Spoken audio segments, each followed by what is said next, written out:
to Cooking with Dr. Dewey Stevens. I am your host, Dr. Dewey Stevens. Today we are going to do pizza. I'm not a big baker. Disclaimer. I do a lot of cooking. My wife has always been the baker, making a lot of desserts and stuff. But a couple years ago I started really getting into it, and I kind of enjoy it. At first I didn't really enjoy it because my OCD flares up when flour goes on the counter, and it just bothers me, so I often don't do that. And you have to be very precise, and so if you watched any of my shows, you know that I'm not a big fan of measuring. But when it comes to doughs and baking and that kind of stuff, you really do have to be precise. You have to go by a recipe. You can start to tweak it here and there, but anyway, that a little story about me anyway. So, but pizza obviously is good stuff, and my son and I enjoy making pizza. We actually started doing it. He had a class assignment to go. Part of it is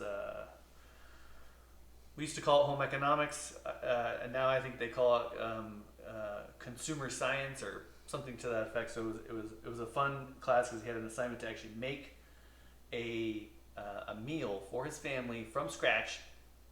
And of course, what did he pick? Pizza. And so we kind of had to find a recipe and figure out, I didn't really know much about baking, but we figured it out. And ever since, we've been making a lot of pizza, refining the recipe as we go. A lot of what I do is I kind of have an idea. This is what I want to do. I might try a recipe here. I might take look up and see what other people are doing, tinker with it, play with it, add, subtract, do whatever I own. And so this is sort of a culmination of a few different recipes and a few different attempts and different things that we've done. But more or less, it is essentially 2 cups flour, 1 cup water, and a teaspoon of salt. However, what I've done here is I started using 00 flour. So if you watched spaghetti and meatballs, this is the same kind of flour that we used for pasta. It's also very good for pizza dough. I think it's also the same as bread flour, but I've always heard it referred to as 00 flour, which I think is a finer grain, and I think bread flour also has more protein in it as well. Again, I'm not a baker. Feel free to check your facts. I found the 00 flour on Amazon. It was really it was easy to order. It was cheap. I couldn't find it in my local grocery store. Some water here. It's 1 cup of water. It's 1 cup of warm water. So important when you're dealing with yeast, which I have here is 1 packet of yeast. This comes usually in a package of 3, or you can get it in a jar. If you do get extra yeast, just make sure that you store it in the refrigerator because it can go bad, and you want to make sure if you want your little yeasties, make sure they stay alive. But if you make your hot water too hot, I think it's above 120 degrees will kill the yeast. So that's why I put it away. My little trusty Insta-Read thermometer here. Right now I've got it about 105. Yeah, so basically anywhere around 100 I find is just fine. It needs to be warm because that's kind of what the yeast think. If you think about your body temperature, 98.6, right? Right around that temperature should be fine. A lot of recipes will call for blooming the yeast in the water first, and so I'm about to go against a lot of different recipes. And if you have any experience with baking, at least from what I've read and in my own experience, superstitions prevail in baking. So if something works for you, just go with it. It doesn't matter if people say that you shouldn't do that, but if it works, do it. And that's kind of sort of my motto generally. Just because somebody says you really should do this, you really should do that, yes, you can go by those guidelines, but if you find something that works for you, have at it. And what I have found is that if I mix the yeast with the flour and the salt, and this is one of my other modifications, is I added sugar and then add the water, I get a good result. I don't know why. It's just what I do, and it's been working out for me. So so I'm sticking with it. That's the other one of the modifications. Most recipes will call for just salt. I added it's a teaspoon of salt and a teaspoon of sugar. And the reason I'm doing that is because we can make, this recipe is the same, we can do it either way. You can make this and you can proof the dough for about an hour, I would say minimum hour before you make it, or you can proof it overnight, a slow proof.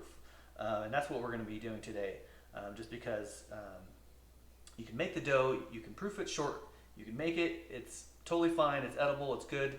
From what I find, it's actually better than most pizza places in my area. So again, kind of a food snob, and if I can make it better at home, then I usually will. But if you let it proof up to 24 hours, you can even go longer than that, and some recipes will even call for that. But I do find that if you let it proof, we'll do a slow proof from the refrigerator, so it's colder. It gives the yeast a longer chance to really eat the sugar, essentially is what they do, and they ferment, and so it adds a little tanginess, almost like a sourdough, to the dough, and so you'll get a better flavor, but you'll also get a better texture, in my opinion. Feel free to do what you want.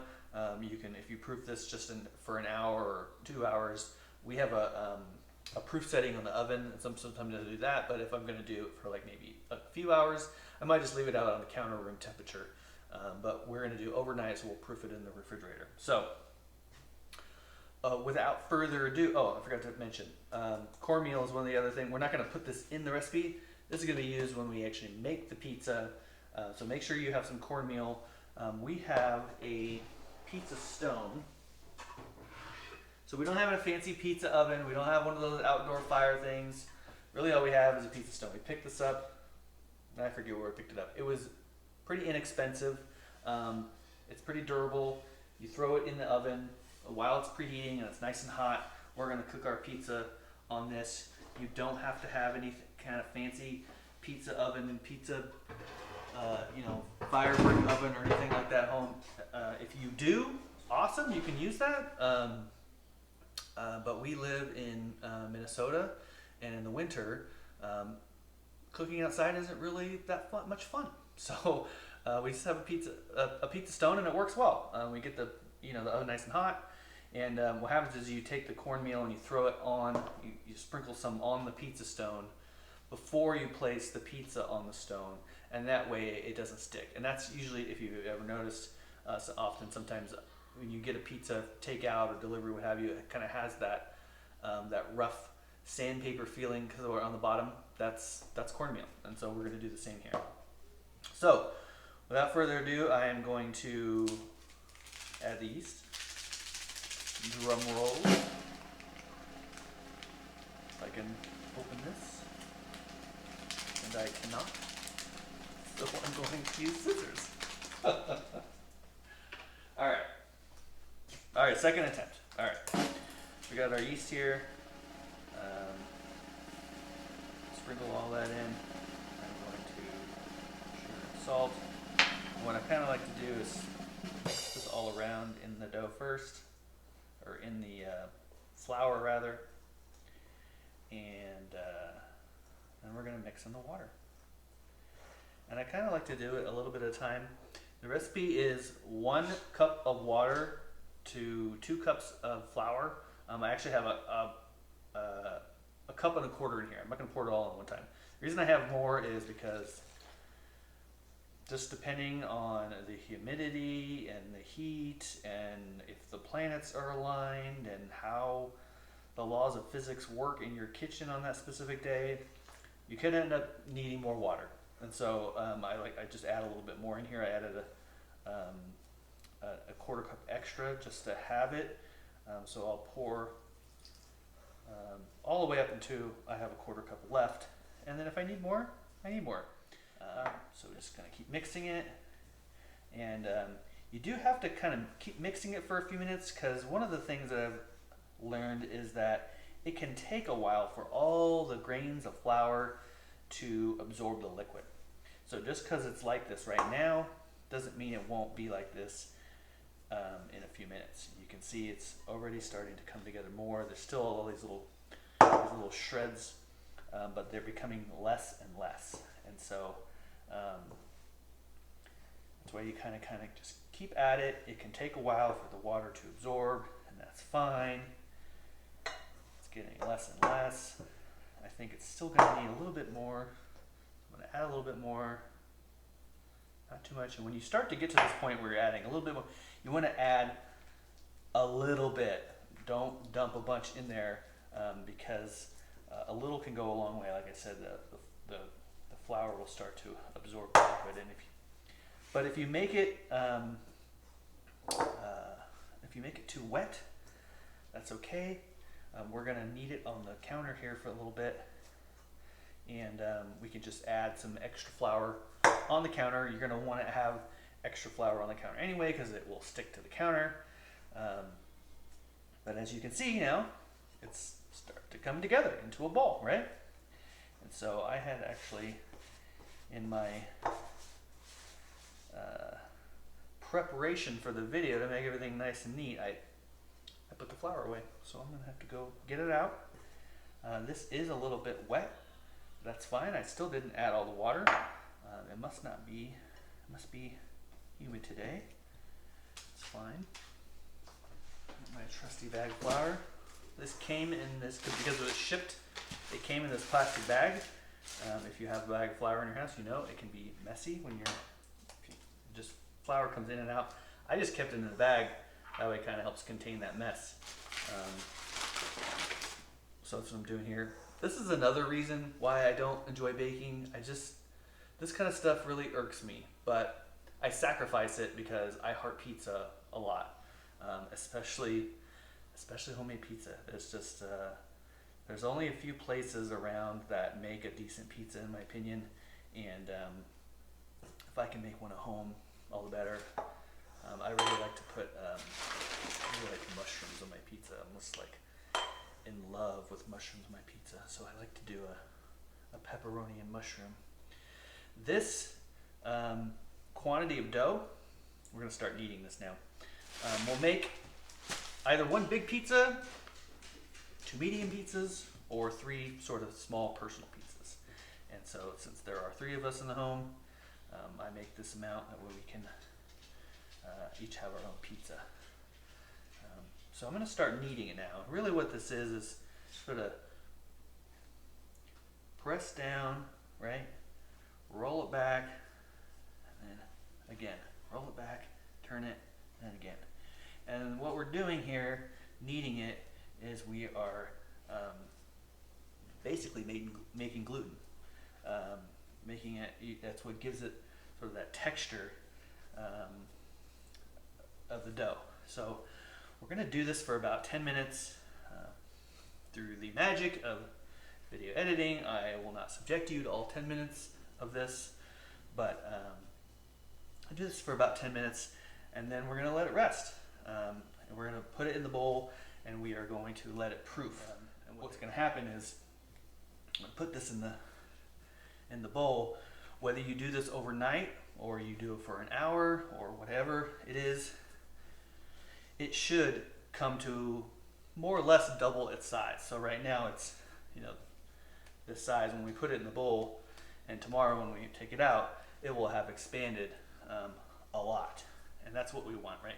Because that just means that the yeast are working, it's filling the dough with gas, those little air bubbles, so then when it bakes, it has that nice pizza texture that we all know and love.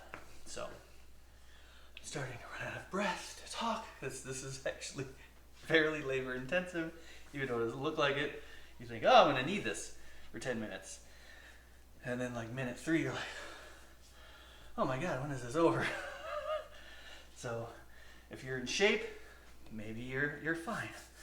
I am not generally in the most pristine physical shape, so this can sometimes be a little arduous. But again, I sacrifice for the pizza. As you'll start to notice, the dough will become a lot smoother on the outside. If it's still wet, You can just sprinkle some flour on the counter. I have kind of rolled up all the excess flour. There it is, and that's fine. So if it's wet, you can absorb a little bit more flour, but as you get about 5-6 minutes in, you'll start to notice the dough is a lot more, has a smoother texture on the outside. That's really what we're looking for. So if you're doing this for the first time and it doesn't come out right, don't beat yourself up. It would not be the first time that someone failed at making a dough. All right. Gonna roll this around. What you kind of want to do is pull this down, kind of create a little mass down here, pinch it together at the bottom. I'm going to create a nice little smooth little ball. So just continue to pull itself down, roll it around on the bottom.